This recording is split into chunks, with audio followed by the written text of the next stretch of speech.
I was in court when the judge gave my dad 5 years for beating my stepdad to a pulp. That was the day I decided to stop telling the truth. My mom cried the whole drive home, while my stepdad stroked her face. "I'm going to stay with my friend Tilly for a few days," she said through tears. My stepdad smirked as I dug my nails into her arm. "Please don't leave me alone with him." Mom slapped me. "Your father filled your head with lies. Brandon's been nothing but good to us." Mom left an hour later with every suitcase we had in the house. Brandon stood by the front door and turned the deadbolt. Click. He put the key in his pocket and ran his beady eyes along my body. "Let's talk about what you told your father." I was halfway up the stairs when I felt his hand catch my ankle. I kicked backwards as hard as I could and slammed my bedroom door shut before wheeling my wardrobe in front of it. I tried to open the window and noticed there were screws drilled into the frame. He'd been planning this. I heard the power drill start up downstairs and my stomach dropped. He was coming up the stairs now. Suddenly, I heard the drill outside my door, while he installed something I couldn't see. After a few minutes, it stopped and his footsteps walked away down the hall. I pushed the dresser aside and tried the door, but it wouldn't move. He'd locked me in from the outside. "We have 3 days," his voice sang through the door. 3 days to teach you what happens to little girls who tell lies about their stepdaddies." I tore through my closet looking for anything useful and found my old Chromebook buried under some clothes. I instantly opened Discord and messaged my friend. "Brandon locked me in my room. He's going to hurt me." She responded immediately. "Is this about your dad? You promised you wouldn't tell." Before I could type anything back, the screen went black.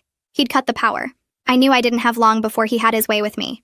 I instantly grabbed the lamp from my nightstand and swung it at the window as hard as I could.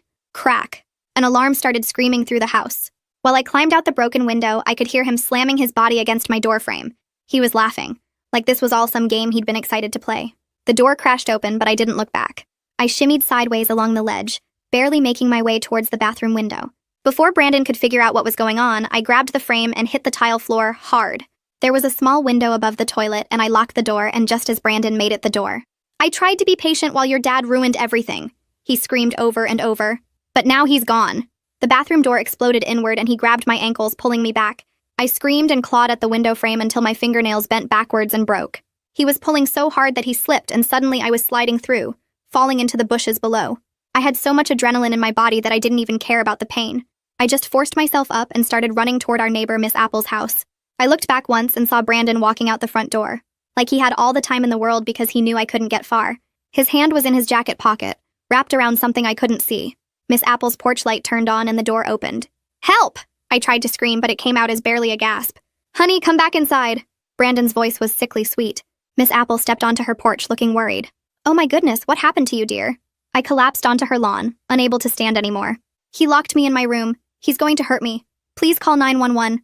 Brandon knelt down beside me with perfect concern arranged on his face. "Miss Apple,